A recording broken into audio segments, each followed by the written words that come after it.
E agora, no nosso tema, eu quero fazer, mais uma vez, os agradecimentos aqui ao Caio Kuster, né, e à Laís. Vou falar um pouco do currículo deles. O nosso tema de hoje é a Lei Geral de Proteção de Dados e RH. Saiba um pouco mais quais são as exigências da LGPD para o setor de RH. Bem, nós vamos ter um nosso momento aqui pelo chat com dúvidas e vamos abrir aqui um momento para responder essas dúvidas. Eu vou passar logo mais a palavra para o Caio e para a Laís, mas vou fazer uma apresentação. E aqui eu não consigo ser breve na apresentação do currículo do Caio. O Caio, eu posso dizer que é um grande amigo, e além de amigo, é advogado pós-graduado em processo civil e direito civil, direito do trabalho e processo do trabalho. Tem mestrado em direito constitucional, é um dos fornecedores homologados pela ABF, que é a Associação Brasileira de Franchise, com especialidade em assessoria e contencioso de franquias. Certificado em princípios e práticas de governança corporativa pelo IBCG, que é o Instituto Brasileiro de Governança Corporativa, também possui MBA em Gestão Empresarial pela Fundação Getúlio Vargas e é certificado pelo Programa de Desenvolvimento de Dirigentes da Fundação Dom Cabral. Formado pelo INSPER, em São Paulo, em curso de Direito Digital e curso de Direito das Startups, pela Futterlão Proteção de Dados 360, Privacy and Data Protection Foundation for Action, que fala aqui sobre ITS Patterns, né? E a ISO 27001, que é voltada, né, para a proteção de dados. Ele vai falar muito bem sobre essa também, né, sobre o tema. E tem extensão em proteção de dados pela Data Price BR, né, pela Data Price Brasil. Caio, esqueci de falar alguma coisa? O mais importante você não falou, O que Caio é a passagem sócio. que eu tenho pela BRH desde 2011, de ter É isso que eu ia participado. complementar agora. O Caio é nosso parceiro desde 2011, né? O Caio é sócio, né, da Brum Custer, né? Já é nosso parceiro há anos e nós temos uma gratidão enorme de ter o Caio, né, como um dos nossos patrocinadores de gestão. E o Caio é hoje o nosso representante jurídico também da BRH Espírito Santo. Caio, seja muito bem-vindo, obrigado por estar conosco mais uma vez neste evento, pela sua disponibilidade, pela disponibilidade da sua equipe, do seu time, e agora vou também fazer a apresentação aqui da Laís. A Laís Campanharo, pronunciei certo, Laís? Aí, solta esse microfone aí, hein? Oi, A Laís... desculpa, Cisplay, pronunciou certinho, Campanharo. Tá ótimo. A Laís é formada pela FDV, que é a Faculdade de Direito de Vitória, com atuação nas áreas de Direito Digital, Privacidade e Proteção de Dados. É pós-graduada em Direito Civil e Processo Civil pela Fundação Getúlio Vargas, pós-graduada em Direito Tributário pela Faculdade de Direito de Vitória, também tem formação executiva pela Data Price Brasil, na 8ª turma, e certificada também pela EXIM, em informação e segurança de segurança de dados, que é também uma das certificações aí da ISO 27001. Também tem a formação pela Data Press e proteção de dados, como proteção em patterns aqui, estou traduzindo, e é membro da Comissão de Startups, Proteção de Dados e Inovação da OAB Espírito Santo. É instrutora de cursos da Lei Geral de Proteção de Dados pela EXIN, EXIN. Laís, seja muito bem-vinda, uma gratidão enorme em ter você também conosco aqui, junto com o Caio, né, esses grandes parceiros nossos aqui. E aqui eu vou deixar agora, vou passar a palavra para você, Caio, e para você, Laís, para nós começarmos aqui o nosso tema de hoje. Caio, aonde que o RH tem a ver com a Lei Geral de Proteção de Dados? Né? Quais são os principais impactos? O que o RH já deveria estar fazendo, já que a lei está aprovada desde setembro do ano de 2020, né? Se eu não me engano, a data é essa. Vamos lá, está dada a palavra para vocês. Fiquem à vontade. Caio, Bem, você já gente, pode projetar, tá? Fazer a sua projeção aí, que eu estou tirando a minha aqui, a apresentação inicial. Opa, vamos lá. Cadê a Laís? Laís, você projeta aí? Não está na tela principal não, hein? Opa. Mas antes de falar um pouquinho de obrigações legais no setor de RH, eu queria dizer que certa vez eu perguntei para uma grande empresária, aí, para mim é uma referência nacional, o que que ela tinha feito de diferente na vida dela e como que ela tinha obtido tanto sucesso e sempre num caminho crescente. Ela me falou, Caio, me certifiquei de me juntar a pessoas que eram melhores do que eu. Então, eu abro aqui dizendo que, quando a gente fala desse tema de privacidade de dados, eu me certifiquei de trazer pessoas melhores do que eu. Então, a Laís, ela foi a primeira DPO, que é a Data Protection Officer do Estado do Espírito Santo. É uma pessoa jovem, aparência mais jovem do que tão jovem, mas, cara, ela é fera, ela tem todas as certificações internacionais pela Equizim. Equizim, para vocês terem uma ideia, é uma certificadora presente em 126 países, com acreditação na Europa, com acreditação na América do Norte, e a Laís foi a pioneira a obter essas certificações. Você tem que passar por provas, prova de língua estrangeira, enfim. Então, a gente tem muito orgulho, eu tenho muito orgulho de ter a Laís como sócia. Ela responde pela área de privacidade de dados e direito digital lá do nosso escritório, que também foi um dos primeiros a trazer o tema aqui. Eu já tenho acreditação, inclusive, dessa própria instituição como treinadora, como implementadora de projetos de adequação. Então, assim, eu vou tentar não atrapalhar muito, tá, Laís? Mas eu vou falar um pouquinho disso, talvez sob uma perspectiva de quem lida com isso na prática, mas não tem a pretensão de ser o técnico, de conhecer com tanta profundidade a operação do dia a dia como você conhece.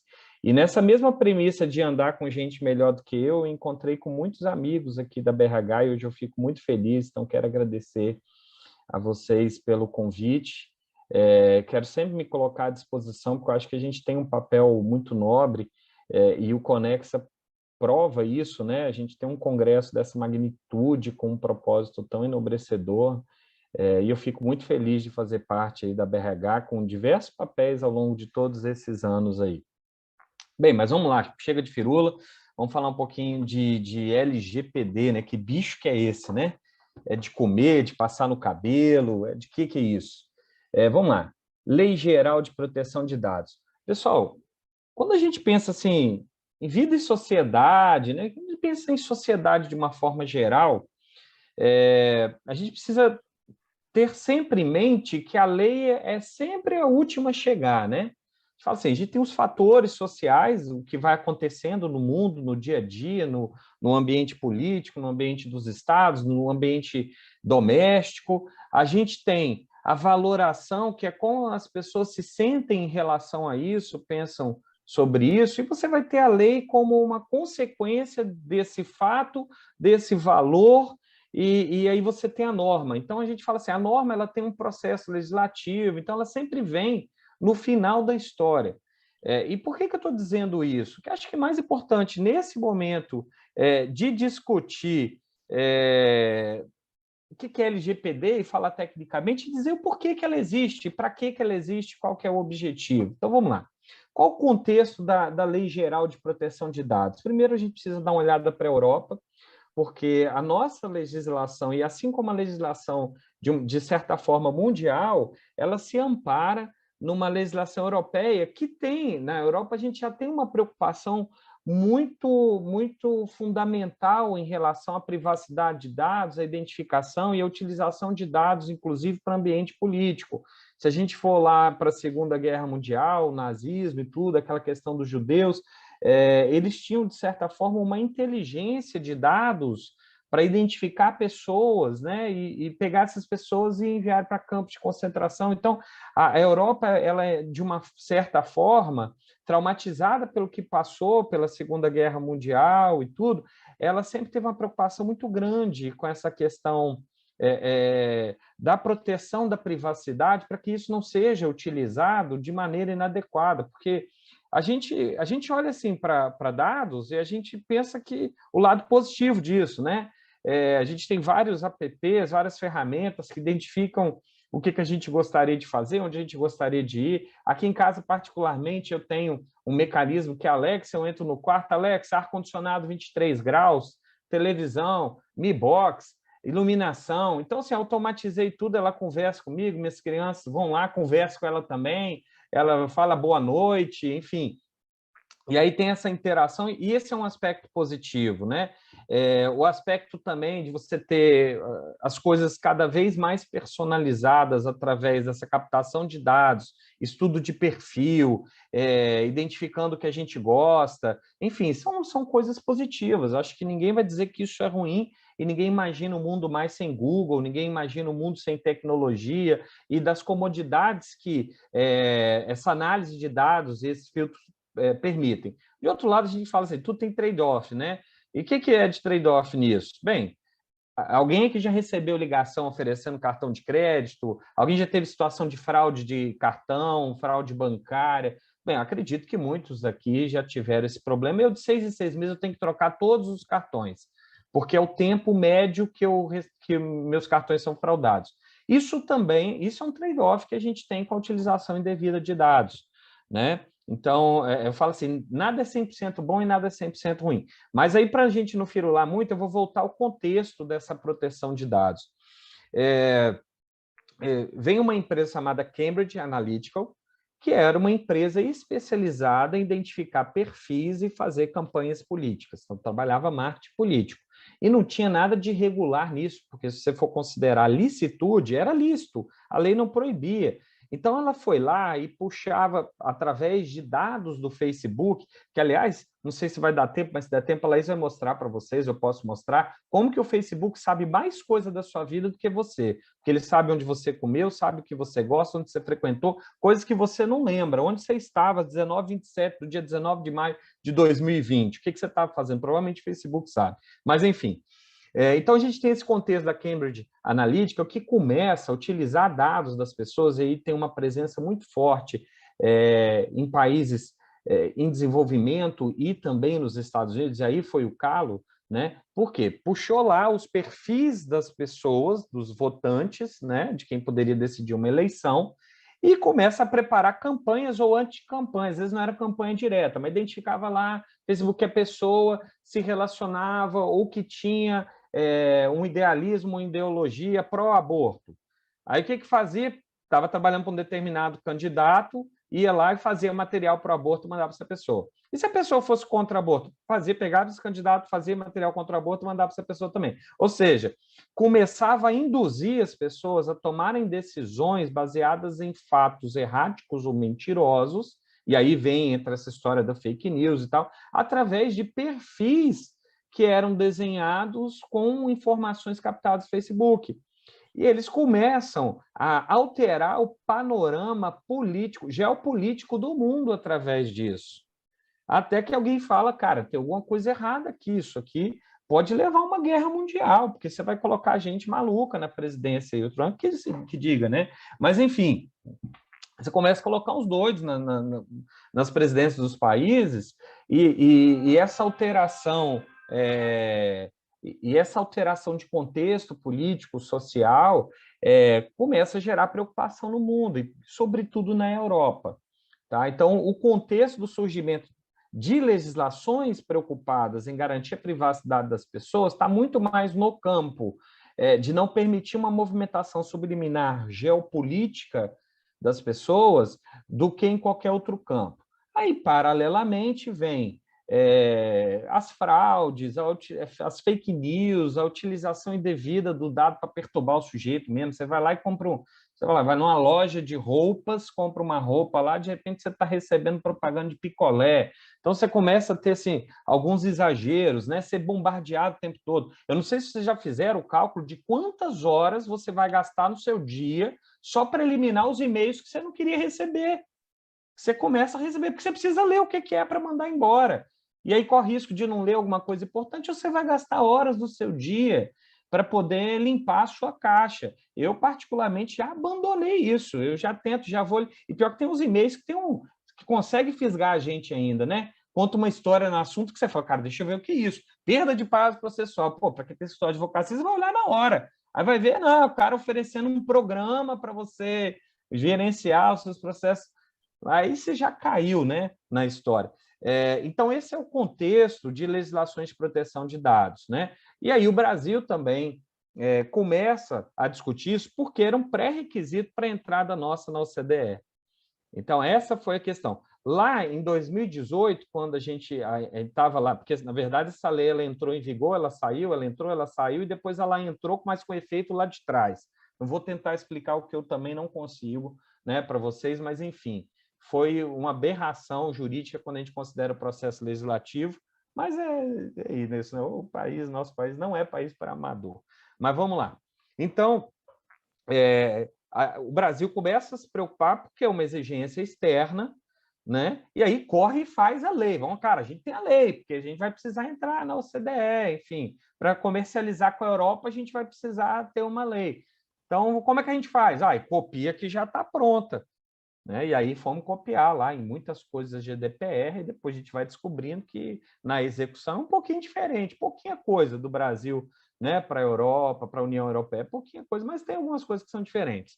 E aí vem, né, 2018, um pouquinho antes a gente já começa a discutir, lá em 2017 mais ou menos, eu fui para o STJ, estava em discussão com o ministro, porque a preocupação era grande, inclusive até do volume de processos que poderiam surgir a partir dessa lei, dos processos em massa. Então, já estava se discutindo o que seria feito a partir do momento da vigência da lei. Aí a gente tem aquelas traquinagens, vamos fazer o seguinte, não, está em vigor, mas a gente tira as penalidades. Então, assim, o jeitinho brasileiro, e o fato é que a lei vai pegar, já pegou, porque tem que pegar, porque senão a gente vai ser impedido de comercializar com diversos países que o Brasil é exportador. Então, assim, essa já é a primeira pergunta que eu não sei se tem aqui, mas que me fazem. Vai pegar? Já pegou, tem que pegar. Porque não é uma coisa jabuti, não é uma coisa jabuticaba, não é aquela coisa brasileira. Isso é uma exigência mundial. E o que a gente vê que aqueles países que estavam retardatários na implantação da legislação correram e fizeram isso também, né? É lógico que a pandemia mexeu muito com isso e acaba sendo até um campo de várias discussões, porque assim, é bom ter os dados, fazer a triagem para saber onde que o vírus está, mas aí de outra forma, como é que vai ser isso? Vai começar a marcar as pessoas para saber, cara, você já teve vírus, pode andar, você não pode entrar, enfim. É aquela história, né? Será que eu vou utilizar esses dados pessoais contra você mesmo? Que é o princípio mor, né, da legislação de proteção de dados, impedir que os dados sejam utilizados contra as pessoas. E no contexto da RH, já estou quase acabando a minha firula aqui, para realmente a Laís poder falar o que é importante. No contexto de RH, a primeira pergunta que a gente faz quando começa um projeto de adequação, o que é o projeto de adequação? A gente vai para as empresas e começa a trabalhar a mudança de cultura, uma mudança, um desenho de processo, de fluxo de dados, né? Tenta ensinar para as pessoas o que pode ser compartilhado, o que não pode ser, o tempo que tem que ficar com os dados, o que faz com aqueles dados, dados de currículo, a gente começa a ensinar as pessoas a lidar. E o RH, ele lida com muitos dados, e dados, inclusive, sensíveis, que, por exemplo, você lida com dados de saúde, você tem atestados ocupacionais, você lida com informações, inclusive, de quem você não tem autorização legal, em tese, para poder lidar com os dados. Porque, ok, seu funcionário, você tem lá o que a gente chama de legítimo interesse, porque você tem um contrato de trabalho com ele, mas a esposa dele você não tem relação nenhuma. Então, o contexto do RH, ele é um contexto muito sensível, porque lida com dados sensíveis. Né? E a gente fala assim, cara, vamos começar pelo RH. E toda empresa é movida por gente, ou pelo menos as que eu conheço. Né? Tem empresa que trabalha com robô, mas tem gente na ponta, tem gente lá dentro, lida com gente lá fora. A gente fala, não, mas meu negócio é B2B, de empresa para empresa. Cara, a empresa de lá tem contrato social, tem sócio, então seu negócio você lida com pessoas o tempo inteiro. E na lei, sem querer antecipar alguma coisa, você vai ter duas figuras. Você tem a figura do cara que é responsável pelos dados, e aí lembrando, gente, dados pessoais não é de quem coleta, tá? Porque tinha esse conceito. né? As empresas falavam comigo, não, cara, mas eu comprei esse banco de dados, esse dado é meu. Falei, meu amigo, o dado é da pessoa, porque os nossos dados pessoais são direitos intrínsecos, são direitos de personalidade. Eu vou dar um exemplo, tá? Se eu pegar nessa live aqui, que a gente está com 67 pessoas, e falar alguma coisa ofensiva para a Jo, poxa, ela vai ficar super chateada, vai me processar porque eu coloquei em 67 pessoas. Agora, vocês não acham que a proporção é muito maior? Se eu entrar numa rede social que ela tem milhares de seguidores, eu tenho milhares de seguidores e coloco um conteúdo ofensivo lá, mas eu falo, não, mas lá não é a Jo que está, são os dados dela. Sim, são os dados. Então, os dados nos representam. Porque se eu falar assim, gente, fecha os olhos. Imagine uma pessoa com a barba branca, o cabelo mais branco que preto, de óculos, e camisa cinza. Não me fala o nome, não. Mas vocês vão identificar, sou eu, vocês me identificaram. Então, meus dados me representam. Então, a gente precisa entender isso num contexto, né, de proteção das pessoas e da identificação das pessoas. É lógico que a gente tem um contrabalanço disso, que é a ditadura dos dados pessoais também, gente que vai querer se aproveitar, que, enfim, que eu falo que às vezes o mundo está ficando um pouco chato em algumas coisas. Mas, assim, tirando os extremos, é no RH que você vai lidar com uma infinidade de dados que são sensíveis, você vai lidar com outros dados que não são sensíveis, mas que são de terceiro. Isso atrai várias responsabilidades para a gente também. E eu acho que talvez um dos maiores desafios nisso é a gente mudar a cultura, porque a gente não... Olha só, a gente vive num país que as pessoas correm para a câmera e falam, alô, Galvão, estou aqui. Então, assim, onde a gente não dá validade quase nenhuma em relação aos dados pessoais. E você para pensar, qual que é o negócio do Facebook e o negócio do Instagram? São os dados das pessoas, são os meus dados e os seus. E quanto você está ganhando para isso? Uai, tem alguém fazendo dinheiro com informações que são específicas de cada pessoa. E no RH, gente, a gente lida com esses dados, a gente precisa mudar a cultura, precisa entender, e por isso que eu quis fazer uma introdução, trazendo o conceito, porque assim, o ser humano tem uma criatividade infinita, né? Para o bem e para o mal. Então, às vezes, a gente trava um processo lá e fala, olha, não faz mais isso. Aí o cara arruma um jeito de fazer alguma coisa diferente que viola, porque não entendeu o conceito, não entendeu por que precisa preservar a privacidade das pessoas, e porque o como preservar, isso vai mudar ao longo do tempo. O que precisamos ter em mente é que precisa ser preservada, porque os dados não podem ser utilizados contra as pessoas. Seja por entrevista de emprego, você vai lá... Gente, eu ainda vejo entrevista de emprego acontecendo, perguntando se a pessoa é casada, se ela tem filhos, qual que é a orientação sexual, que nem falam orientação, ainda pior, né? Qual que é sei lá, seu sexo, seu gênero. Eu falo, cara, mas para que você quer saber disso? Isso vai afetar... Pô, vai afetar o quê na entrega para a sua empresa, para o seu negócio? Você quer usar esse dado para discriminar o cara? Né? A pessoa... Então, assim, a gente está passando, aí volto lá no iniciozinho, quando eu falo fato, valor e norma, a sociedade mudou, os fatos mudaram, né? A gente está valorando as coisas de uma forma diferente e nós vamos ter, e não tem só LGPD, tem o Marco Civil da Internet, e a gente vai ter alterações legais que vão precisar abarcar esses novos fatos e esses novos valores. Esses dias me perguntaram o seguinte, Caio, eu posso abrir uma vaga falando que essa vaga destina-se só para mulheres? Olha, eu falei, cara, no contexto de hoje, eu preciso olhar para a sua empresa, e eu acho que é sustentável você falar, e vai ser uma medida de inclusão, mas se eu olhar para a sua empresa e só tiver mulher, e poderia trabalhar homem lá também, eu posso talvez mudar essa percepção e dizer que você está fazendo uma discriminação contrária.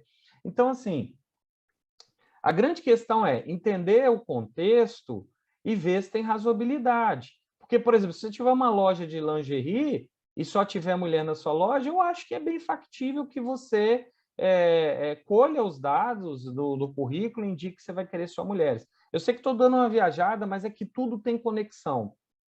Tudo tem conexão.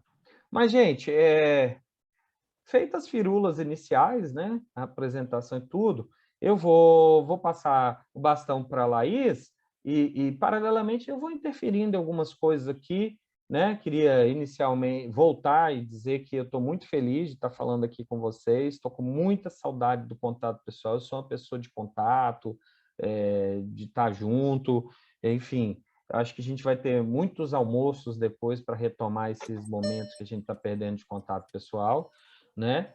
Mas é muito legal estar com vocês essa noite. Laís, agora é com você. Boa noite, pessoal, tudo bom?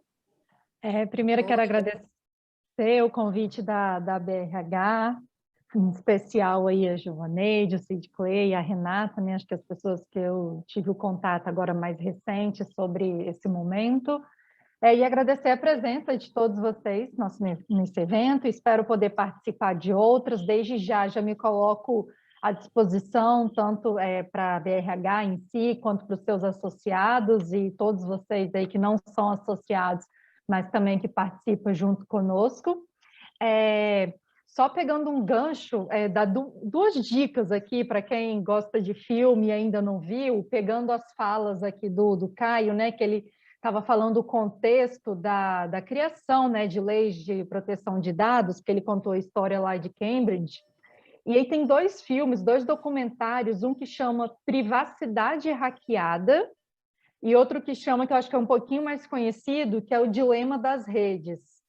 Esses dois filmes assim retratam muito bem essa questão dos nossos dados, de como lidamos, de como as empresas têm trabalhado em cima deles, e é de uma forma muito intrigante. Assim, eu vou dizer que eles mostram o que está por trás de tudo, assim, lá na pontinha, como tudo acontece.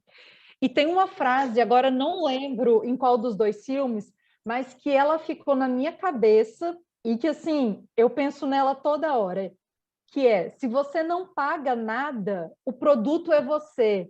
Então, assim, né, o que a gente vê? Vou na farmácia, eu dou meu CPF e ganho desconto, preencho aqui um cadastro e ganho uma lembrancinha. Então, se a gente não está pagando por algo, o produto é a gente mesmo.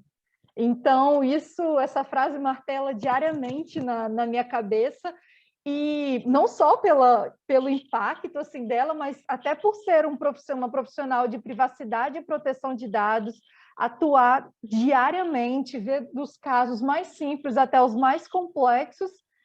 Eu ainda me pego na farmácia dando meu CPF, indo em algum lugar e preenchendo uma lista, assim, um cadastro, que só depois que eu falo, gente, para que disso? Não tem nada a ver. Eu vou dar um exemplo hoje. Eu fui fazer uma consulta e não era assim nada de doença, era até mais uma questão de estética, assim, e eu precisei preencher uma lista que eles chamam de anamnese, eu acho que é, se eu não me engano. Só que era uma coisa muito... isso. Era uma coisa muito simples que eu estava vendo, era uma situação na minha unha. E tinha tanta informação que eu tive que preencher, e eu não ia fazer assim, nenhum procedimento invasivo, nada disso. Não era no hospital, não era nem numa clínica, assim, era com uma profissional até de estética, vou dizer.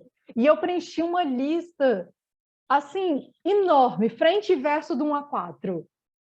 E eu falei, quando eu terminei, eu falei, gente, eu aqui preenchendo, né? Mesmo trabalhando todo dia, dando recomendações, fazendo políticas, termos, contratos. Então, que a gente tem que estar sempre com isso na cabeça. Se não é pago, se a gente não pagou, o produto somos nós. E aí, para começar, né? O Caio já fez uma bela introdução, acho que já colocou todo mundo na mesma página. Eu vou passar um vídeo bem curtinho, acho que ele tem 1 minuto e pouquinho, 2 no máximo. É bem interessante, assim, até descontraído sobre o assunto. Deixa eu colocar ele aqui. Não sei se vocês já conhecem, mas acho que alguns não conhecem. Bom dia. Olá, bom dia. Tudo bem? Tudo bem. Bom dia. Vai ser junto? Vai. Posso tirar uma foto sua para o cadastro? Oi? Posso fazer uma foto sua para o nosso cadastro? Mas eu só vou comprar um shampoo e uma escova de dente. Precisa disso? O que eu tenho que fazer? Que nem quando você vai no consultório, sabe? Eles fazem o cadastro lá na portaria. Posso fazer? Pode. Posso fazer uma foto sua? Pode ser. Cadastro? Isso. Tirar uma foto sua para o nosso cadastro? Olha aqui. Faz o cadastro, ganha desconto. Fazer uma foto sua para o nosso cadastro. Agora, posso fazer uma de perfil também? A gente ter uma segunda informação do seu rosto. Você? Posso coletar uma impressão digital sua para atualizar aqui também? Isso. Para ver se você consegue um desconto ou alguma promoção. Ótimo. Pode ser o polegar também? Todos os dedos? Foi? Foi. E agora da outra mão também, o indicador e o polegar. Tá? Por que é isso? É que nem no banco. Você não coletou lá a impressão digital? Então não tem problema nenhum também você deixar aqui. Quer saber se a gente vai ficar doente? Para votar também, tem que fazer, né? Você Eu vou ganhar um prêmio? Não, vai ganhar uma foto. Posso tirar uma foto do seu cadastro? O nome do seu melhor amigo. Hã? Seu melhor amigo. Ah, é pro nosso cadastro aqui. Marta? Marta? Você tem animal de estimação? Qual que é o nome dele? Falta só uma pergunta. Qual que é o nome da sua mãe? Tem como passar normal só? O que é normal? CPF, RG? Só meu CPF, se eu tenho algum convênio para ter um desconto, alguma coisa. Então CPF é normal, RG, data de nascimento. Entendi.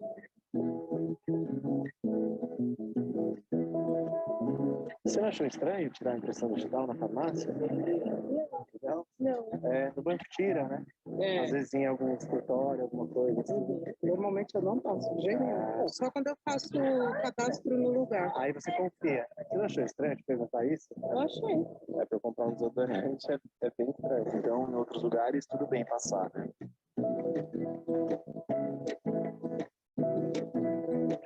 Importante a gente refletir, né? Que às vezes vem umas perguntas e uns dados. E a gente nem questiona. A gente nem questiona. A gente nem sabe pra onde vai nada, né? Eu parei pra pensar a hora que você falou só do cachorro. E ela passou os dela pra você? Tenho a Nossa, data você é de fácil, amiga. Eu sou facinho. Às vezes a gente passa um monte de informação sem saber pra quê, né? Sim.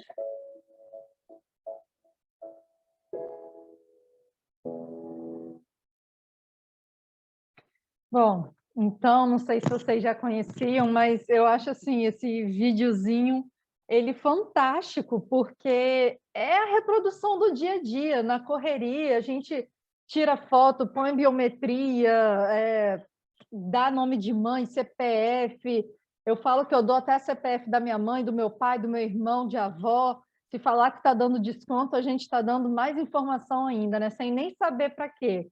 E mal sabe a gente que, mais uma vez, esse monte de dados nossos estão sendo compartilhados, estão sendo vendidos, né? Mais do que ser compartilhados, eles estão sendo vendidos. Tem terceiros ganhando dinheiro em cima das nossas informações. Por muito tempo, nós deixamos de ser os donos dos nossos dados. Terceiros se dizem proprietários dos nossos dados a ponto de comercializá-los. Então, a Lei de Proteção de Dados vem com essa pegada, com esse objetivo de tornar o titular dos dados o proprietário deles, tirar esse poder da mão de terceiros. O próprio titular ter a responsabilidade dessas informações e os terceiros que têm autorização a terem essas informações que utilizem com responsabilidade, que utilizem de acordo com a legislação. O Caio falou um pouquinho, né, de como começou lá na Europa. Hoje a gente vê aqui, né, nessa mistura aqui de cor, nesse mapa mundi, como é que está mais ou menos as leis de proteção de dados ao redor do mundo. A gente olha ainda que tem bastante países, assim, regiões sem lei específica do tema. A gente olha que uma pequena parte da Europa que está fortemente adequado, que é o que a gente fala que o pessoal que cumpre a GDPR, que é a lei, né, o regulamento de proteção de dados dessa parte da Europa, que lá já vem de fato sendo cumprida. Eu acho que é de conhecimento de todos, né, essas multas, esses casos que vêm na mídia de empresas que sofreram algum incidente, algum ataque, e tiveram seus bancos de dados violados e que tiveram que pagar por isso, reparar isso. Então, esses países aqui, pouquíssimos da Europa, são os países que estão mais fortes quando a gente fala de LGPD, não de LGPD, né, de proteção de dados. A gente vê aí alguns países, né, que estão adequados, parcialmente adequados. E a gente olha aqui a questão do Brasil, que é um país que tem a autoridade nacional e que tem leis de proteção de dados. E isso coloca assim, o Brasil numa posição, vou dizer, intermediária. Hoje o Brasil já tem essa autoridade, né, que é um responsável, essa autoridade nacional ela tem responsabilidade por fazer o acompanhamento dessa proteção de dados, ela é o órgão competente para poder aplicar as sanções administrativas, para fiscalizar, ele tem essa competência técnica.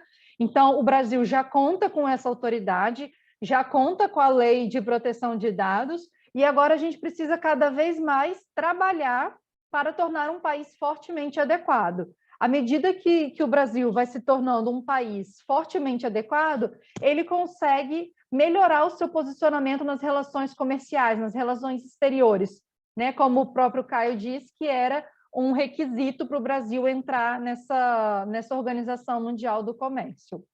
Então, a gente olha o mapa, a gente vê que o mundo num todo ainda tem muito a evoluir, e para o Brasil evoluir, a gente depende das empresas, desde as pequenas até as grandes empresas, independente do setor. Então, a gente passa aqui bem rápido, né, que a Lei Geral de Proteção de Dados, ela regulamenta os procedimentos a serem adotados em relação à proteção de dados. Então, lá a gente vai encontrar na legislação desde princípios, fundamentos legais para a utilização dos dados, os agentes de tratamento de dados, aqueles, né, que trabalham, que lidam com esses dados. Então, a lei vem para regulamentar e servir de norte para aqueles que estão passando para o processo de adequação. A gente olha que todas as empresas, tanto privadas quanto do setor público, vão ter que se adequar. Hoje, a Lei Geral de Proteção de Dados não é mais uma opção, ela não é só um diferencial competitivo, ela é uma obrigação legal. Então, precisa adequar, precisa aplicar e demonstrar boas práticas à legislação. Então, e a gente olha que não são apenas as empresas sediadas no Brasil que estão, né, vinculadas a essa lei, que devem obediência a essa legislação. A gente olha que as empresas sediadas no exterior, mas que o tratamento de dados esteja sendo realizado em território brasileiro, essa empresa também precisa se adequar. E eu vou dizer que o mesmo acontece com a legislação lá da Europa, que às vezes a empresa não está sediada lá, mas ela trata dados em outros países, então essa empresa ela também trata dados, né, em países lá da Europa, então ela precisa estar adequada. Então, isso é bem comum quando a gente fala de lei de proteção de dados, não são só as empresas que estão sediadas no país da legislação, mas o que vai dizer é o que está acontecendo dentro do território brasileiro. Se esse tratamento está acontecendo aqui, ou se a empresa daqui, ela vai ter que dever obediência à legislação. Então, a gente olha aí que o propósito da lei é a responsabilização e adoção de medidas para mitigar riscos. Então, ela vem, sim, com esse propósito de tornar o titular o proprietário desses dados, o dono, o responsável, e também responsabilizar aqueles que fazem mau uso desses dados.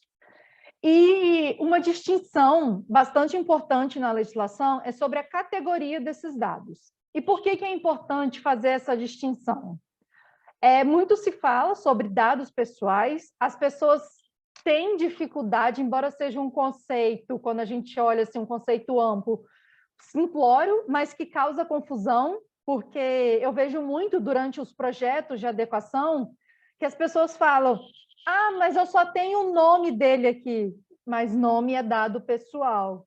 Ah, eu só tenho o RG dele, que aparece numa carteirinha de associado, mas é um dado pessoal. Ah, eu só tenho o registro interno dele, que são 4 números, é um dado pessoal.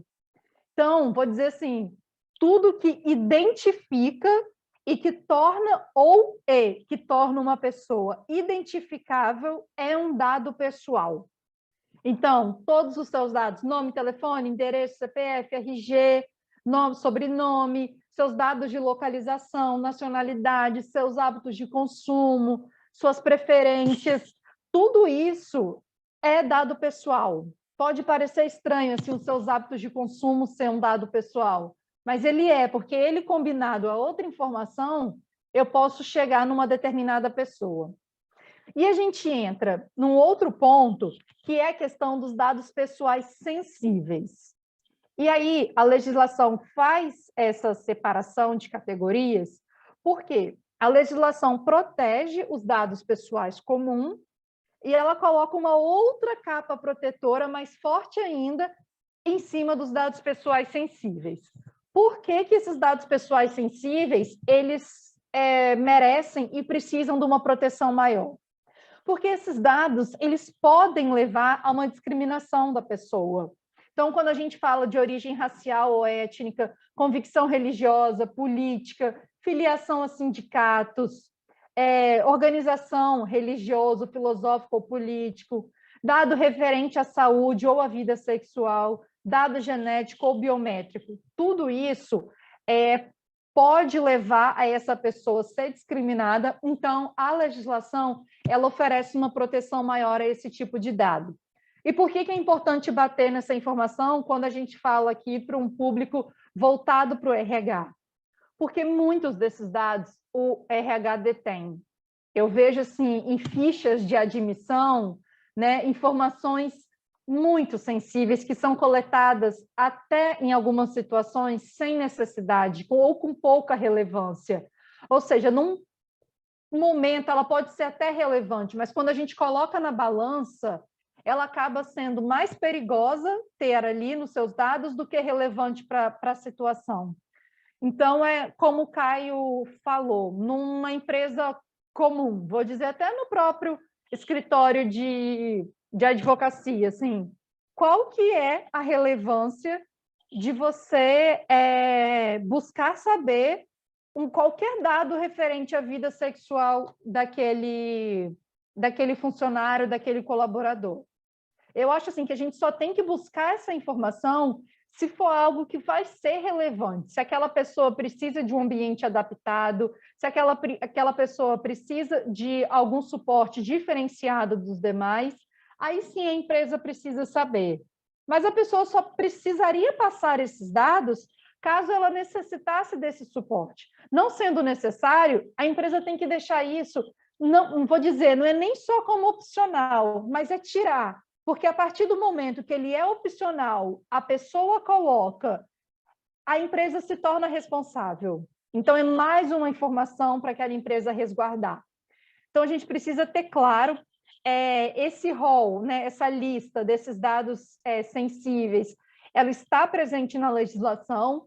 Eu vou dizer que hoje existe até uma discussão se são apenas esses ou se esses podem levar a outros dados.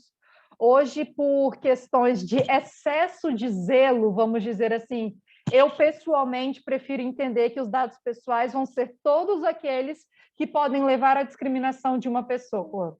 Então, esses são os que estão na lei, mas quando eu quero, vou dizer, pecar pelo excesso, né, garantir a conformidade além do necessário, eu tento enxergar todos os dados que fazem discriminação. Então, o RH precisa estar super atento a essas informações e fazer uma análise crítica mesmo, olhar para dentro do negócio e ver se é importante ter essa informação, se é indispensável ter essa informação. Outros dados que a legislação protege são os dados de crianças e adolescentes. E pelo Estatuto da Criança e do Adolescente, criança, né, são aqueles que têm menos de 12 anos, e os adolescentes, aqueles que têm, né, a partir de 12 até 18.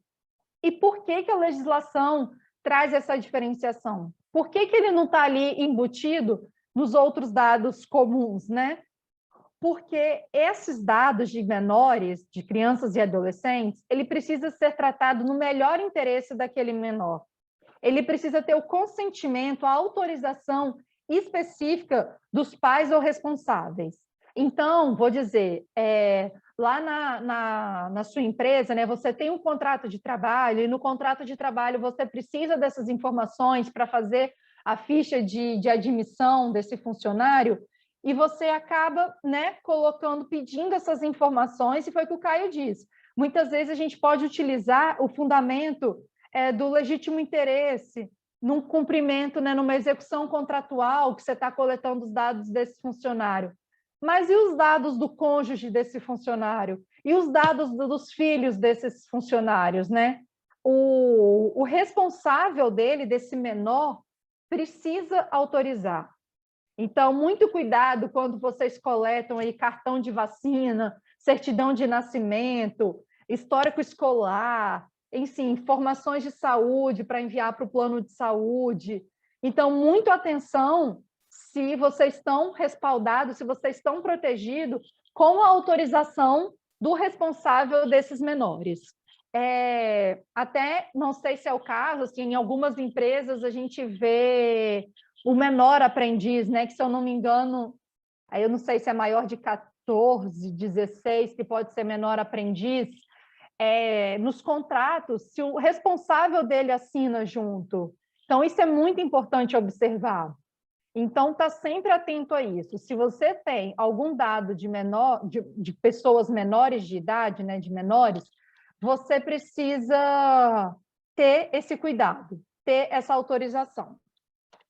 E aí, quando eu falo, né, de autorização para tratar esses dados, isso independente do setor da sua empresa, a legislação nos oferece 10 bases legais. Então, 10 permissivos. Então, a gente olha, né, que um deles, e eu vou dizer o que hoje muita gente quer utilizar, mas que é o mais arriscado, que é o consentimento do titular. Num primeiro momento, tem muita gente que vincula a legislação de proteção de dados a essa base legal, como se ela fosse a única. Ou seja, vou tratar dados pessoais, preciso do consentimento do titular. Não, não é isso.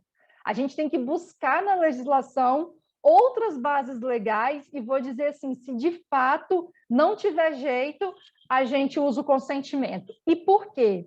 Porque para utilizar o consentimento, precisa cumprir vários requisitos. Esse consentimento precisa ser específico. A pessoa tem que dar de livre vontade. E esse consentimento, ele pode ser retirado a qualquer momento. Então, hoje, se eu dou a minha autorização para a BRH coletar a minha imagem, amanhã eu posso solicitar que ela pare, que ela delete do banco dela de dados. E aí, mais do que ela deletar, né, mais do que ela buscar esse consentimento, ela precisa ter mecanismos para cumprir esse meu direito de retirar o consentimento. Então, se torna muito onerosa essa exigência, né, esse consentimento, utilizar essa base legal. Então, tem que ter muito cuidado na utilização dela. Outra base legal que também é bastante utilizada, mas que também precisa atender a alguns requisitos, é o legítimo interesse. Eu vou dizer assim, quando a empresa não consegue encaixar em outros permissivos legais, ele fala, bom, é interesse legítimo meu eu tratar esses dados para os meus negócios.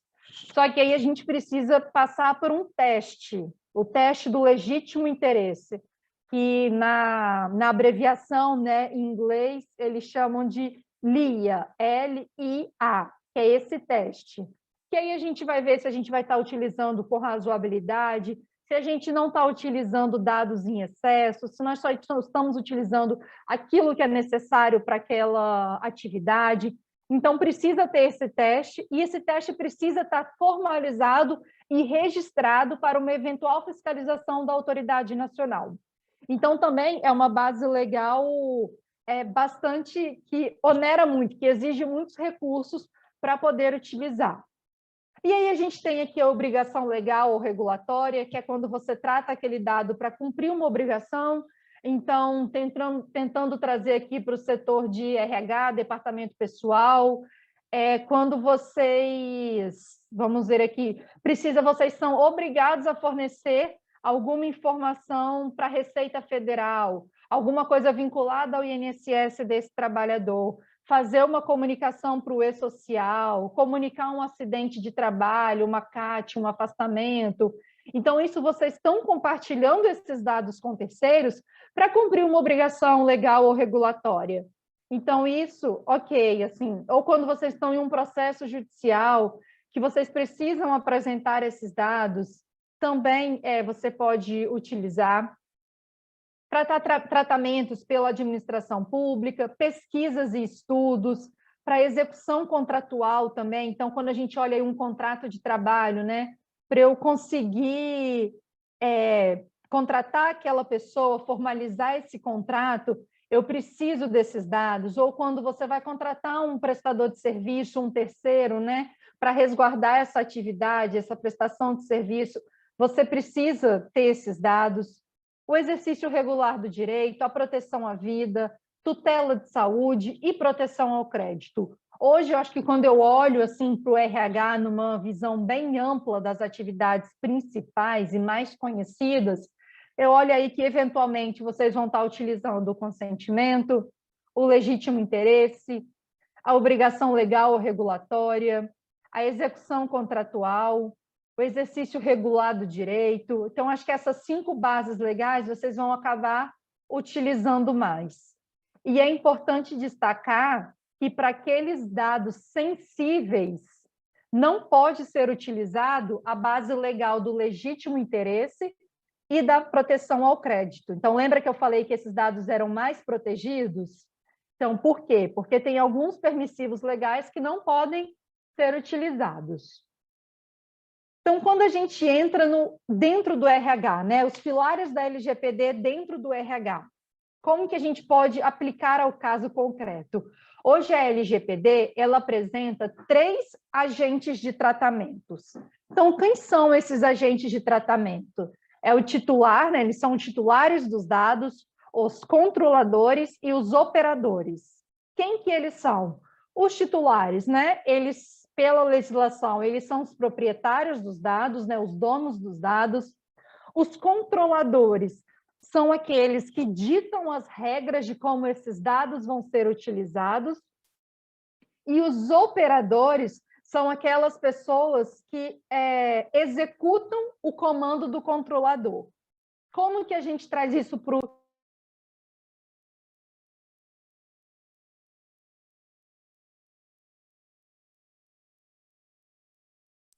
Laís, você está sem...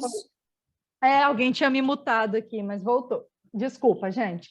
Então, como que a gente traz essa situação para dentro do RH, né? Vou dizer aí, dentro de um processo seletivo. O titular são os candidatos, né? Aquelas pessoas que se aplicam a uma vaga. Os controladores são os recrutadores, porque eles que vão lá na ferramenta e dizem quais são as informações que eles querem, né? Que eles estão buscando. E os operadores, vou dizer, eles são essas ferramentas, esses softwares. Então, deixa eu dar um caso aqui, uma vaga que uma empresa X abre dentro da plataforma, enfim, vagas.com.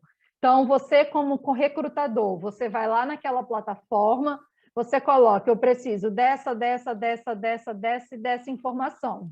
O titular, né, que é o dono do dado, ele entra dentro dessa plataforma e ele coloca as informações dele. E os operadores, né, o operador é essa plataforma que vai gerir esses dados. Ele vai fazer a gestão desse processamento desses dados, certo? Então, dentro do RH, né, a gente consegue conectar com os pilares da LGPD esses agentes de tratamentos. Então, quando você estiver em outras situações do dia a dia, quando você quiser classificar esses 3 agentes de tratamentos, o titular de dado, eu acho que não tem erro, né? É aquele proprietário. O controlador é aquele que vai estar determinando as regras do jogo, é aquele que vai estar dizendo como a coleta, o processamento desses dados vão ser feitos, e o operador é aquele que faz. Então, numa linguagem bem leiga, assim, o operador é o marionete, né? O controlador está lá manuseando e o operador está seguindo o ritmo. E aí um ponto muito importante que a gente olha é a questão dos direitos dos titulares. Então, a legislação traz diversas regras para o tratamento, mas ela também vem para proteger o titular. Ela dá o microfone silenciou novamente. Ué. Estou ouvindo, Cid, normal. Aqui está puder normal para ajudar. mim. Tá normal. Normal Normal? aqui também. Pessoal, alguém mais não me escuta? Todo mundo? Posso seguir? Pode seguir. Perfeito. Então, a legislação ela também apresenta mecanismos para garantir que o titular seja o proprietário desses dados, o dono desses dados. Então, a legislação ela dá como direito ao titular esse acesso facilitado às informações, esse acesso aos dados. Então, ele pode chegar em qualquer empresa, em qualquer local onde tenha dados dele e perguntar: você tem dados meus coletados? Vocês têm dados meus armazenados? Quais são esses dados? Como que eles são armazenados? Como que eles são tratados? E a empresa tem a obrigação de atender essa requisição. Informações sobre o uso compartilhado, então a empresa também, caso solicitado, precisa informar ao titular se ela compartilha esses dados com terceiros. Esse terceiro, esse titular, ele pode se opor ao tratamento, ele pode solicitar correção desses dados. Então, se tiver algum dado equivocado, não tiver com qualidade esse dado, tiver algum erro, alguma inconsistência, ele pode solicitar a correção. Ele pode solicitar, inclusive, em determinadas situações, a eliminação desse dado.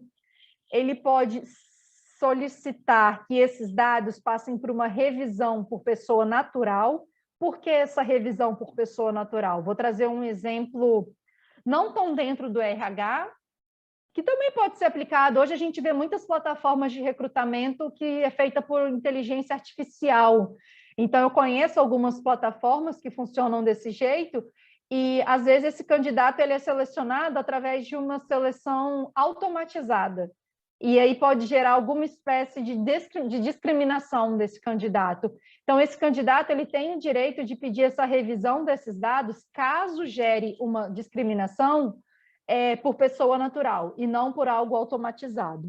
E ele pode solicitar também a portabilidade desses dados.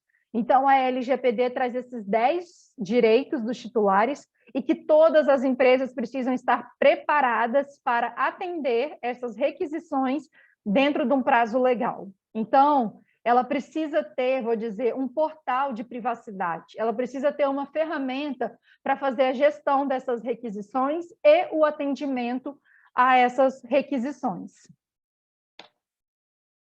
E aí eu separei, assim, né, os 6, acho que, processos mais evidentes, né, macros dentro de um RH, que a gente olha aí, que é o recrutamento e seleção, a admissão, a folha de pagamento, os dados dos dependentes, os benefícios e a demissão. É claro que o RH, o departamento pessoal, tem outras inúmeras atividades que vão muito além dessas no dia a dia, mas, assim, eu separei as que talvez são mais amplas, são mais macros, né, que envolvem outros microprocessos e que eu imagino que acontecem em quase todas as organizações que cuidam de RH. Então, dentro desses processos, eu trouxe para vocês os 5 principais impactos da LGPD no setor de RH.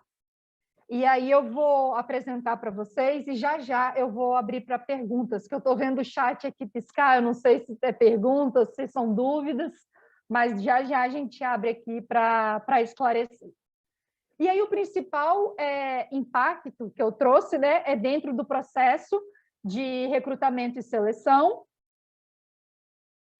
e eu não poderia deixar de tratá-lo como o primeiro, por quê? O processo de recrutamento e seleção, ele é bastante crítico, vou dizer assim, porque a gente vai estar lidando com dados, com um excesso de dados de um terceiro que até o momento ele não faz parte da sua organização e que você não tem nem certeza que ele vai fazer parte. Mais do que isso, esse processo de recrutamento e seleção, muitas vezes, como é que eu posso dizer? Ele se inicia de forma passiva, não de forma ativa da empresa. Muitas vezes a empresa recebe um currículo no seu e-mail sem nem ter uma vaga aberta, sem nem estar esperando. E mesmo assim a empresa ela se torna responsável por esse dado. Então, no geral, o processo de recrutamento e seleção, ele é bem crítico. Então, precisa ter muitos detalhes, muita atenção, né? Atenção aos detalhes, a quais são as informações que vocês exigem nos currículos, nesses sites de aplicação de vagas, no site de vocês. Então, ter muito cuidado. Olhar se vocês não estão pedindo, nesse primeiro momento, informações sensíveis.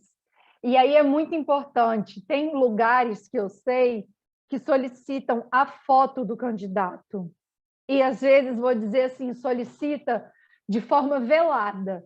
Ela não pede que ele coloque no currículo, mas no cadastro que ele faz no site, pede a foto dele. Então, querendo ou não, isso é um dado sensível. A foto daquela pessoa desculpa, gente, é um dado sensível. Através daquela foto, você está vendo, muitas vezes, a origem racial daquela pessoa, a origem étnica, né? A cor daquela pessoa, a raça, enfim.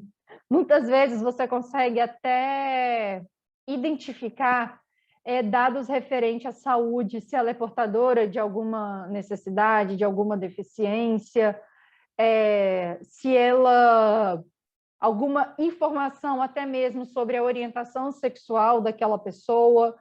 Então, é importante ter cuidado. Então, cuidado nas informações que são exigidas de forma explícitas e nas informações que são exigidas de forma velada. E a partir do momento que você tem certeza que aquele candidato não vai ser escolhido para aquela vaga, você já precisa pensar num processo de eliminação desse currículo.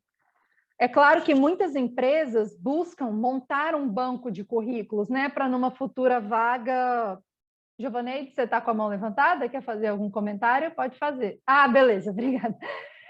Muitas vezes, né, você cria um banco de dados de currículo e, ok, ter esse banco de dados, mas esse banco de dados de currículo, ele precisa estar armazenado de uma forma extremamente segura, ele precisa ter um backup, e ele precisa ter um prazo de validade, ele precisa ter um prazo de retenção determinado. Então, eu acredito que as experiências das pessoas em 6 meses, em 1 ano, muda muito. Então, aquele currículo se torna obsoleto. Então, acho assim que um banco de dados de currículo não precisa durar mais de 6 meses, 1 ano, no máximo. Porque aquele currículo que está parado há 1 ano não te atende mais para a sua vaga. Você vai querer buscar, né, currículos novos. Hoje eu falo assim, as qualificações estão tão avançadas, são inúmeros cursos, né, que a gente faz diariamente, o fácil acesso à tecnologia, a cursos online. Então, um currículo ele se torna obsoleto muito fácil. Então, se fosse sugestão, é não armazenar por mais de 6 meses esse banco de dados. E aqueles que não têm o perfil da empresa mesmo, desde já, formalizar um processo de descarte, de eliminação. Outro ponto bem crítico é a batida de ponto. Até um tempo atrás, né, essa batida de ponto, vou dizer, era feita aí de forma manual, às vezes, né, em folha, algumas maquininhas de ponto, vou dizer, menos tecnológicas. Hoje a gente já tem autorização, as regras estabelecidas pelo TRT para batida de ponto. Hoje a gente já vê os softwares bem modernos, né, através da biometria, né, através do dado. Alguns têm até a captura da íris, né, o reconhecimento facial.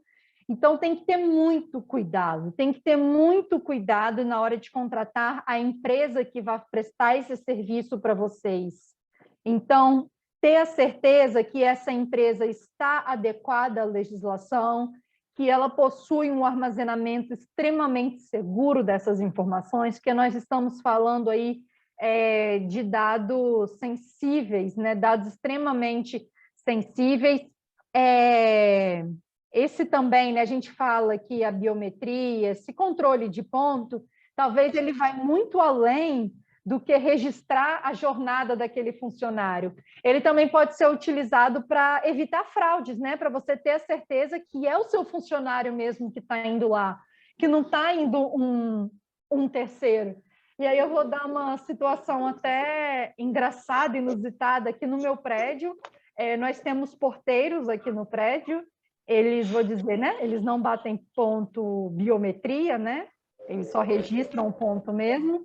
E num belo dia, sem avisar ao síndico, sem avisar a administração do condomínio, um funcionário, um porteiro, uma colaboradora, ela não ia vir trabalhar porque ela tinha algum compromisso e ela ia mandar um terceiro no lugar dela, sem avisar, sem nada, para cobrir a jornada dela aqui. Então, a gente olha também, né, que essa biometria, essa utilização desses softwares mais modernos, também ajudam a empresa a impedir essas fraudes, né, que outros entrem dentro da empresa, que rodem dentro da empresa. Então, pode sim utilizar essa ferramenta, nós temos bases legais adequadas para isso, certo? Mas é importante que essa empresa que preste esse serviço esteja adequada, que tenha um armazenamento seguro e que isso só use para aquilo que foi coletado. Se o objetivo da sua empresa é só registrar a jornada, que só seja utilizado para isso.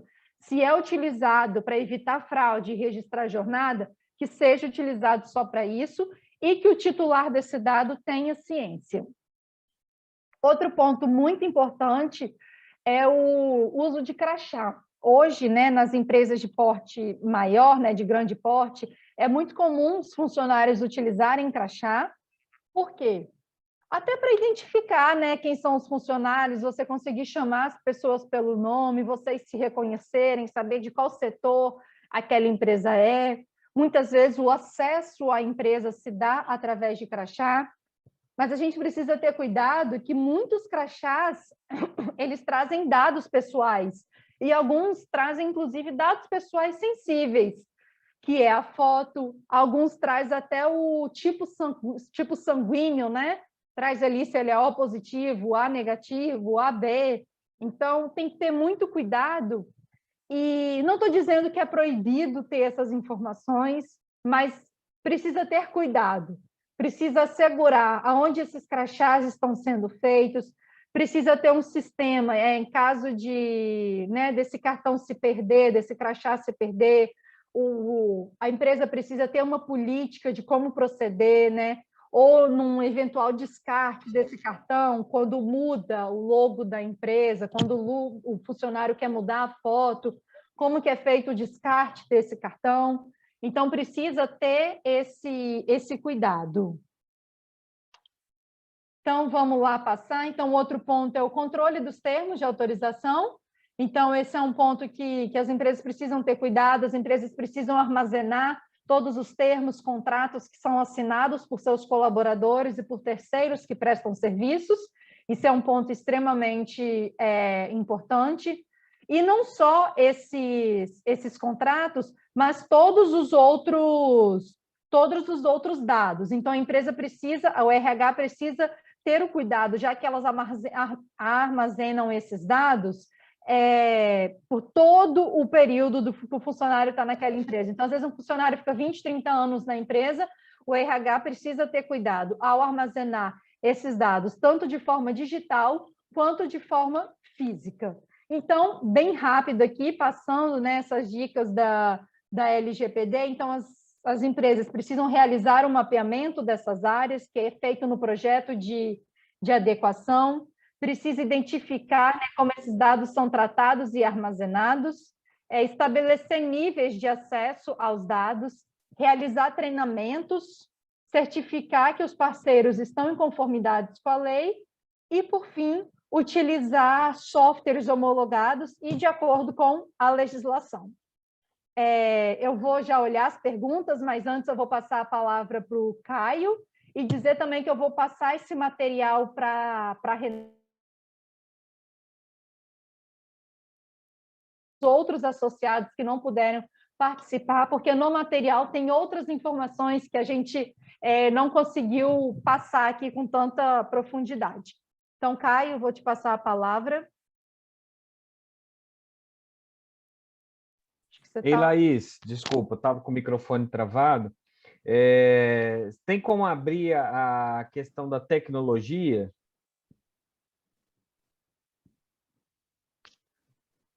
Acho que é só voltar aí um trechinho.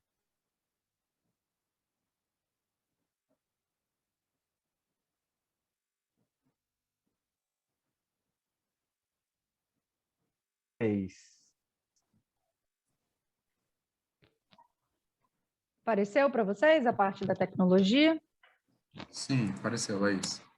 Hein, Laís? Perfeito. Volta naquele esquema que você estava no 26 e depois a gente a parte da tecnologia, onde você fala armazenar. Volta um aí.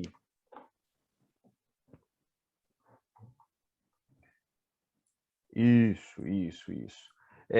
Bem, gente, isso aí é um passo a passo, mas assim, mais sintético possível, de algumas dicas e de um projeto de implementação.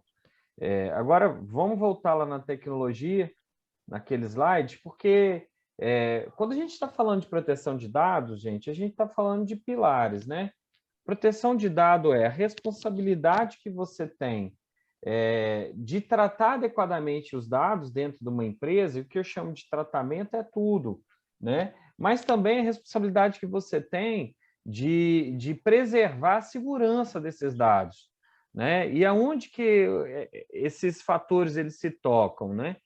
Não adianta você ter todas as políticas de tratamento de dados pessoais, treinar as pessoas, se você não tiver um sistema de segurança que garanta a integridade desses dados dentro da empresa. Então, a gente fala assim, um processo de implementação, de adequação da empresa à Lei Geral de Proteção de Dados, ele vai passar por fases, mas ele vai requerer que você tanto mude a cultura, você mapeie os dados, você ensine as pessoas, trate tudo, mas também vai requerer que você adote ferramentas em nível de sistema de informação para que você preserve esses dados.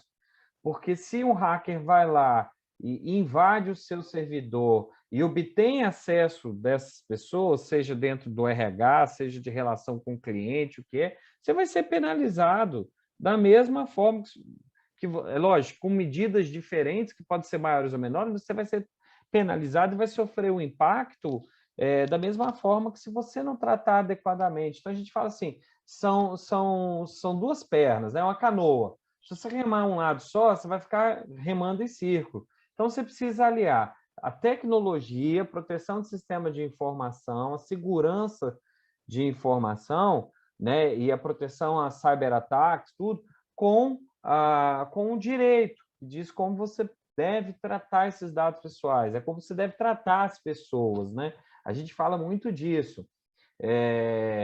E aí, o que a gente deixa assim para vocês, talvez, de legado também desse encontro de hoje, é que, e aí falando um pouquinho de implementação do projeto de adequação da empresa. Primeiro que é um projeto vivo, porque ele passa sempre por atualização de cultura, de treinamento. Segundo, ele é um projeto de processos, você desenha fluxos, você estabelece processos, você vai entender esse processo. E é um projeto que você traz também ferramentas e um pensar de proteção do seu sistema de informação, né? Não é somente o tratamento de dados em si, mas é a proteção desses dados. Porque a lei ela fala o seguinte, olha, ainda que você possa utilizar esses dados e eu te dê permissão legal para isso, você se torna, como diz o Pequeno Príncipe, eternamente responsável por aquilo que você cativa.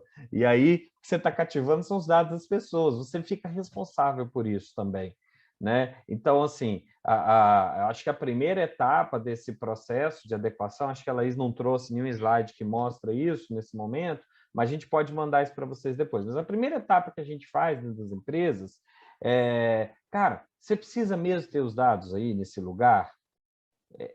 Ou seja, para que você precisa desses dados? É fazer uma limpeza, porque quanto mais dados você tem, maior é a sua responsabilidade. E além do que, quanto mais dados você tem, maior é o seu custo financeiro para proteger esses dados, que às vezes você não vai utilizar para nada, né? Banco enriquecido de dados que foi comprado no passado. Cara, se você tiver um legítimo interesse, vamos imaginar que você já utilizou esses dados, as pessoas validaram, ok.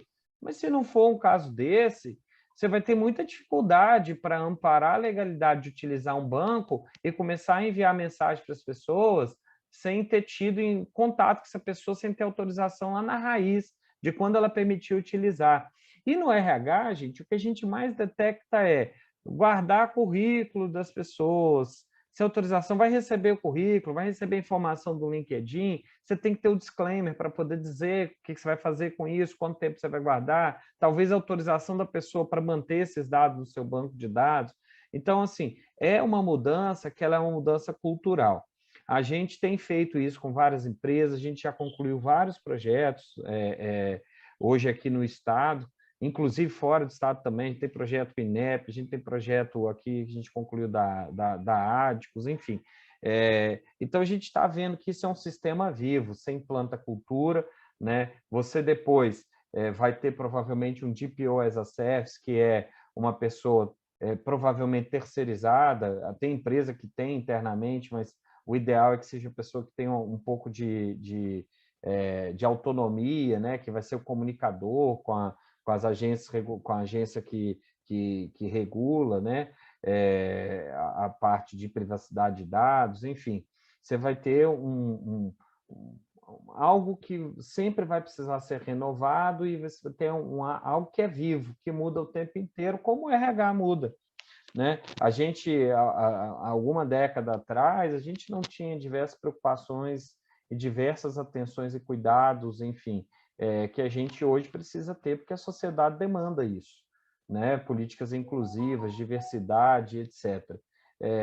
E a mesma coisa, a proteção de dados vem para isso também, né? Vem como uma mudança social que a gente precisa tomar outras atitudes.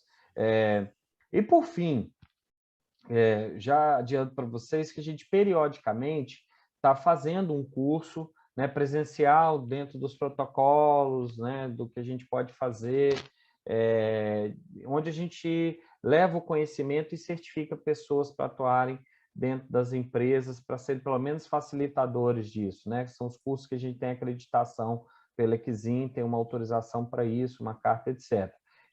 A gente também se coloca à disposição para fazer as certificações dentro da própria BRH, se vocês desejarem, a gente pode pensar numa parceria para isso, e a gente também pode visitar a sua empresa, fazer uma palestra, explicar o que é, independente de custo financeiro, porque a gente não enxerga que a LGPD seja uma lei que está trazendo só obrigação e trazendo coisa ruim.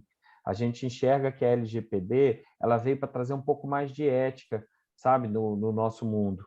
Ela tem uma finalidade, então, ao nosso ver, é uma vantagem competitiva e não um problema. Mas é lógico, ela é uma lei que ou você vai pelo amor ou você vai pela dor. Mas em algum dos caminhos você vai ter que seguir e de certa forma, você vai precisar entender um pouco disso e as empresas vão precisar aplicar. Tá bom?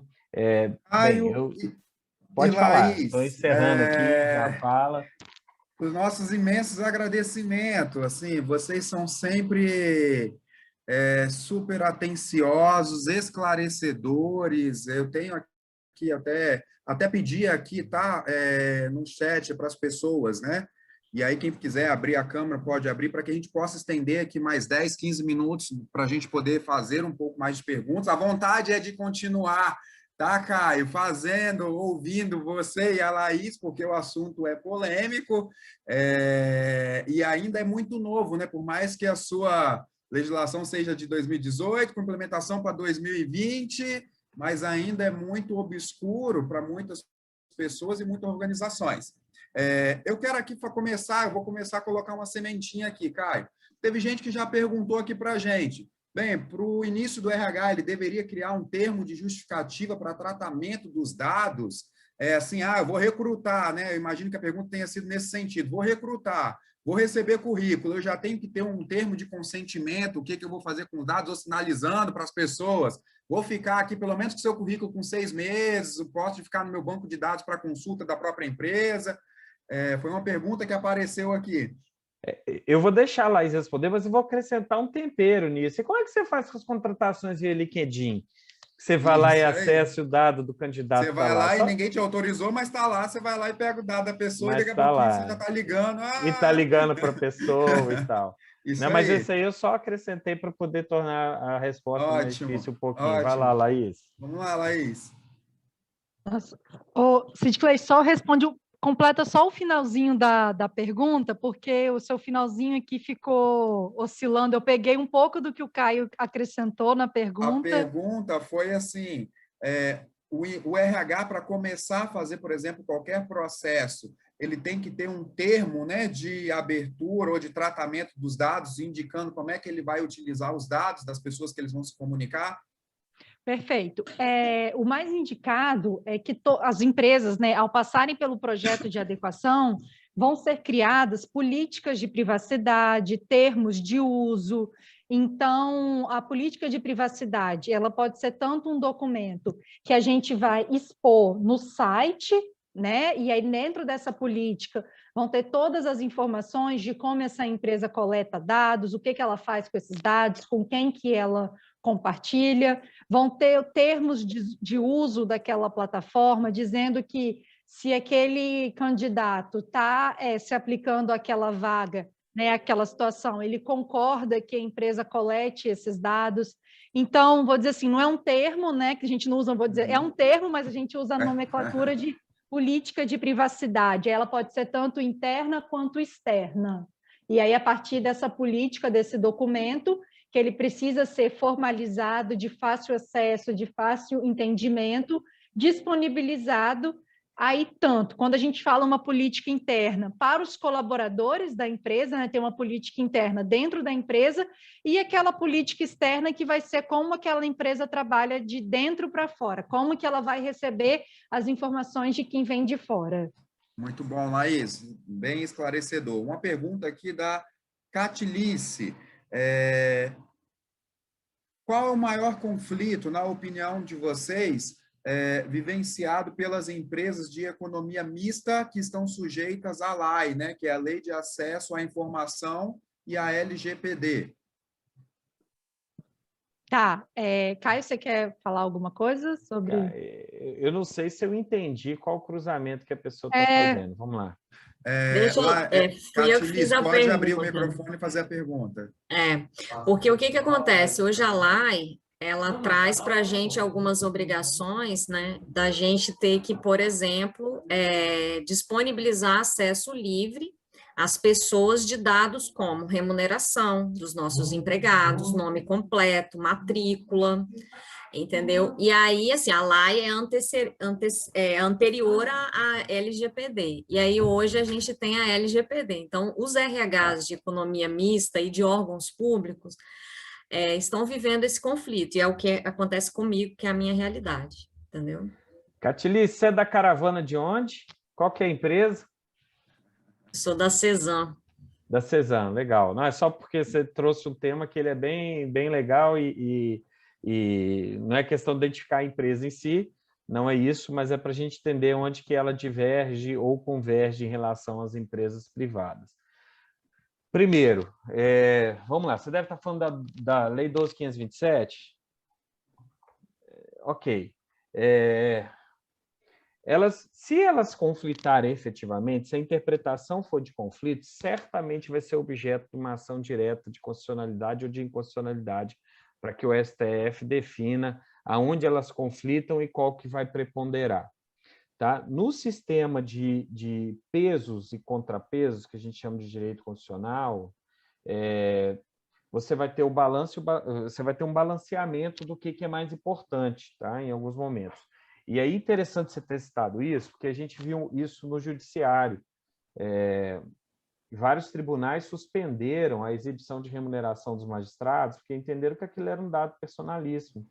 Tá? E aí você fica de um lado, qual interesse que é mais importante? O interesse privado de preservar-se a liberdade e a individualidade do sujeito, a privacidade do dado do sujeito individual, ou o direito da sociedade de ter o direito ao acesso à transparência, né? E aí é uma questão muito, muito interessante, mas assim, eu acho que o STF vai dar o voto final sobre isso. Se você me perguntar, e aí se eu for analisar isso sobre o aspecto jurídico, eu vou dizer para você que, se você for pensar o que é mais importante, o interesse individual ou da coletividade como um interesse heterogêneo, homogêneo e múltiplo, né? Vou te perguntar também, a gente tem a questão da lei que veio posterior, né? E a norma que a lei que vem posteriormente, ela revoga a anterior, então a gente vai ter essa questão do princípio também da revogação pelo instrumento incompatível, né? Que ele vem posteriormente. Mas, no fundo, o que eu acho que a gente vai ter é um equilíbrio, mas a tendência realmente é que o salário individualizado ele não vai aparecer nos portais de transparência. Talvez vai aparecer o valor global que está sendo gasto por um determinado conjunto de colaboradores aí nas empresas mistas e públicas, porque, de fato, eu acho que apontar exatamente o que cada um ganha não traz nenhum ganho social também, enfim, para quê? Tá, o cara ganha 50 mil, e aí você vai fazer o quê com isso? Vai dizer lá, vai entrar com uma ação no STF para dizer que o cara não tinha que ganhar? Eu acho que assim, isso pode ser muito mais utilizado contra a pessoa do que a favor da sociedade, saber o que individualmente o sujeito está ganhando, né? E aí eu digo contra a pessoa que você, sei lá, expõe o cara a ser sequestrado, ou você expõe o cara a ser alvo de um monte de empresas oferecendo porcariado o tempo inteiro, enfim.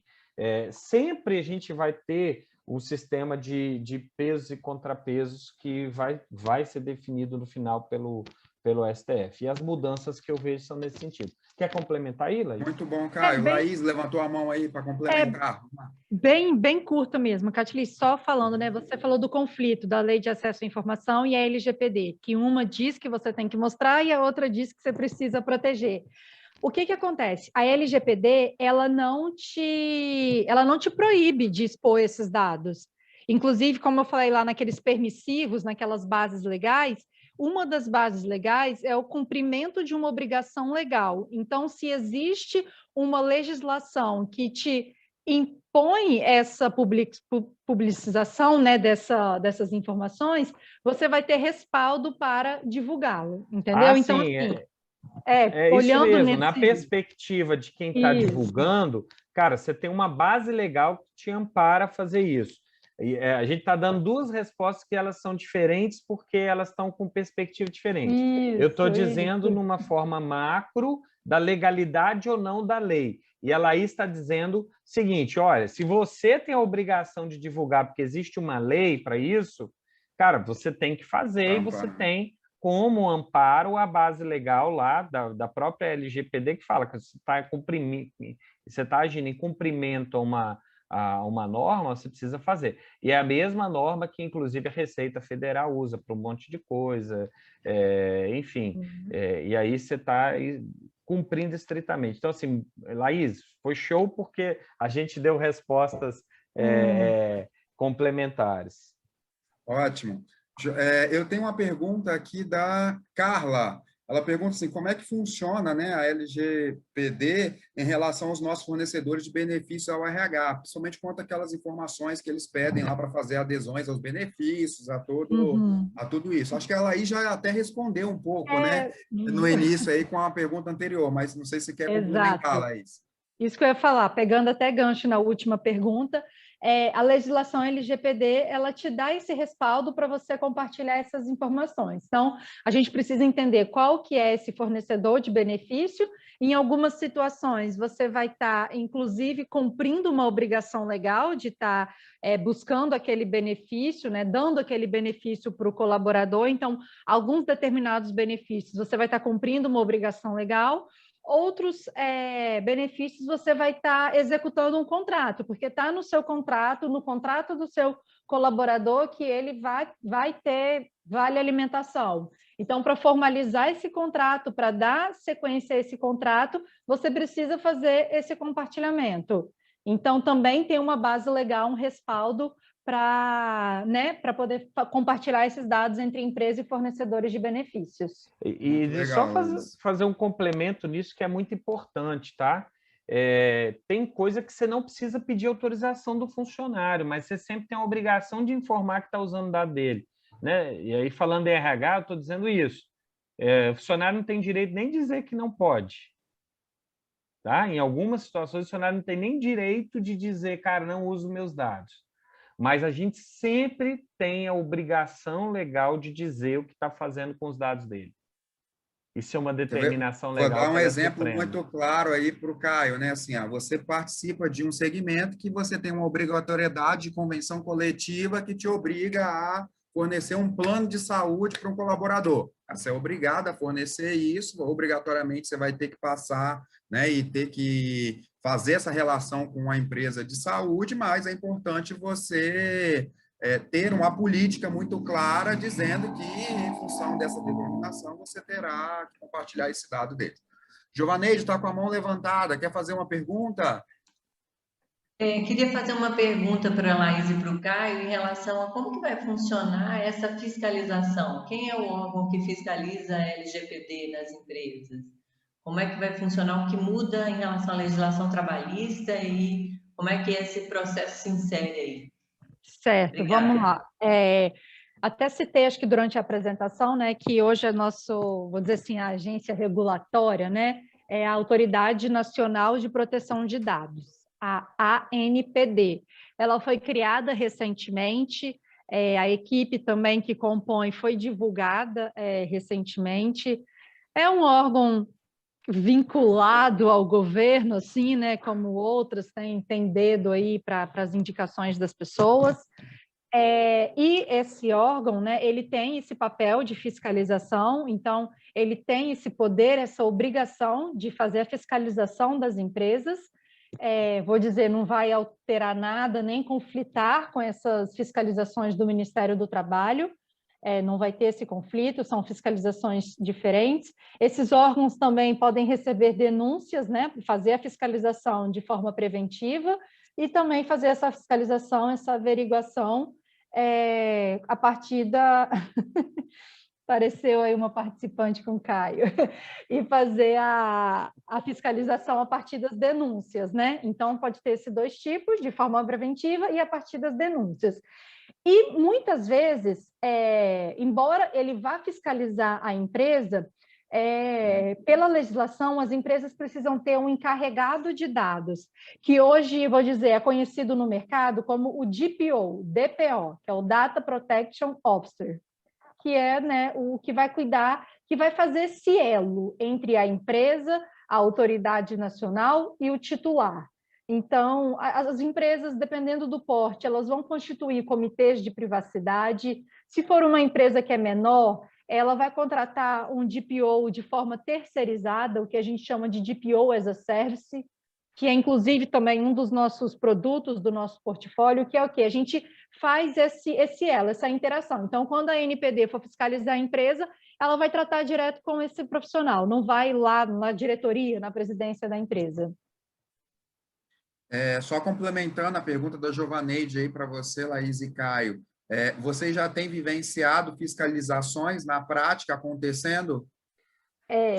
Deixa eu só falar, assim, sim, fiscalizações têm acontecido, como eu falei, foi muito recente a instituição, né, a composição desse órgão, mas ele já vem assim, trabalhando e apresentando trabalhos, eles têm acompanhado, investigado até esse mega vazamento que teve recente, né, desses 200 e tantos milhões de CPFs, mas o que aconteceu? Nessa longa história de vigência da LGPD, se entra em vigência em 2018, 2019, em 2020, acabou que quando bateu o martelo da vigência, em 18 de setembro de 2020, ficou também acordado que as sanções só seriam aplicadas, as sanções administrativas só seriam aplicadas a partir de agosto desse ano. Então, as fiscalizações estão sendo feitas, mas as sanções administrativas vão ser aplicadas a partir de agosto. Mas é importante destacar que as sanções judiciais, as ações judiciais já estão em curso. Inclusive, recente, a gente conseguiu uma sentença procedente lá do escritório de um caso de uma cliente que teve os dados dela vazados, com isso foi feito um empréstimo consignado não autorizado, e nós conseguimos esse sucesso, esse êxito nessa sentença, em face dessa empresa que vazou. E a Então, sentença menciona como fundamento a LGPD. Não é só o dano moral puro e simples. E a tendência é que esses valores vão ficando maiores. Desculpa, Laís, é porque está com delay. Aí, às nada. vezes, seu áudio chega depois que eu começo a falar. Eu só queria acrescentar um ponto nisso, gente, que assim, está além da fiscalização. Isso pode ser pleiteado, por exemplo, numa ação trabalhista. Sindicato, inclusive, tem a legitimidade para entrar com ação coletiva. Ministério Público tem legitimidade, tem interesse jurídico para entrar com ação civil pública contra as empresas a respeito desse tema. Então, assim, é muito maior o negócio do que a fiscalização. Embora a fiscalização e a multa aplicada seja altíssima, mas isso tem um desencadear para várias situações. A gente tem um projeto aí com uma empresa, não vou falar nesse momento porque eu não tenho autorização dela, mas é uma empresa gigantesca e ela, por exemplo, a gente está prestando tanto assessoria para o projeto de adequação, mas ela já visualizando que ela pode ter diversos problemas, ela contratou um pacote da nossa assessoria para a parte também de direito digital e para preparar a empresa para evitar ou diminuir ou reduzir a potencialidade desse passivo, que vai ser imenso. A gente está num mercado onde a gente tem, assim, proporcionalmente, um dos maiores números do mundo de advogado por pessoa. E eu falo advogado pessoa separando as duas coisas, tá, gente? Desculpa, eu sou advogado, posso fazer piada, né? Mas, assim, a gente tem um número de advogados absurdo, um mercado absurdo de faculdades, de advogado, formando gente chegando todo momento. E, cara, esse pessoal vai precisar comer, né? Vai precisar botar Daqui a pouquinho leite isso dentro virou de uma casa. oportunidade de trabalho, né? Porque é uma Exato. brecha e as pessoas vão começar a ir atrás de empresas que não estão fazendo as suas proteções. Aliás, já estão fazendo, já estão, gente. Só né? para Já vocês estão terem fazendo. ideia, tem startups se especializando em, você paga lá R$200, ela faz uma caça de todas as empresas que potencialmente podem estar utilizando seus dados e te entrega uma relação. Perdão, é R$19,90. Tá? E ele te entrega uma relação com 200 empresas que estão utilizando seus dados, e se você quiser, já compra de você o direito de entrar com a ação, e a OAB está caindo em cima disso, ou seja, tem um back-office aqui acontecendo, onde, desculpa o termo, mas o pau está quebrando. Então, a gente precisa entender, né? Eu acho que a gente e aí eu vou me colocar nisso, né? A gente como participante disso, né? Estando dentro dos RH, gestão de gente, a gente como empreendedor, a gente como cidadão, a gente está precisando entender o que pode acontecer e a gente está precisando se situar nisso. Bem, Caio e Laís, gostaria de ficar aqui muito mais tempo e tirar muito mais dúvidas. Agradecimento imenso a vocês pela disponibilidade de estar aqui conosco.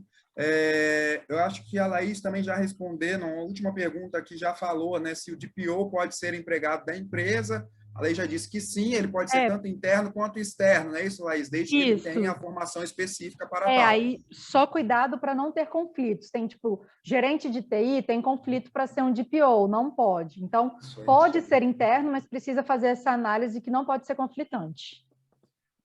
Agradecimentos aí também ao Felipe, né, que complementou aí a fala do Caio, né, também, né, que isso extrapola a esfera de simplesmente esperar ser fiscalizado, né? Qualquer pessoa física pode se sentir no direito de ser lesado e entrar com uma ação e pedir um dano moral, enfim, pelos seus dados, que é o que já tem acontecido aí. Bem, mais uma vez, agradecimentos especiais a Caio e a Laís. Caio, quer fazer suas considerações finais? Laís? Cid Clay, consideração final, não sei nem se eu me atrevo a fazer com a Laís falando, mas eu queria dizer aqui que o Felipe Lima, ele respondeu que também, ele faz parte da nossa equipe digital, também tem as certificações da Exim. Cara, um cara assim, fenomenal para poder dar treinamento, curso, e hoje a gente... eu considero que a gente tem uma das maiores equipes aí já voltadas para a LGPD, um número bem consistente de projetos concluídos de adequação, e assim, eu tenho muito orgulho da equipe que a gente tem lá, sabe?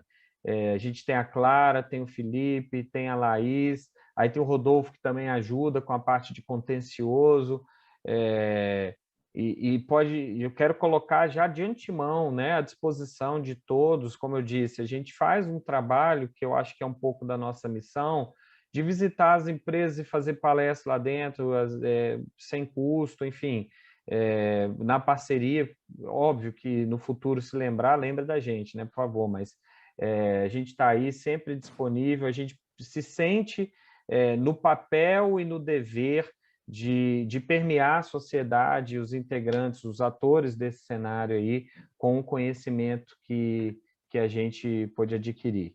Tá bom? Então, deixa aí encerrada a fala. Obrigado, Caio. Obrigado, Laís, mais uma vez.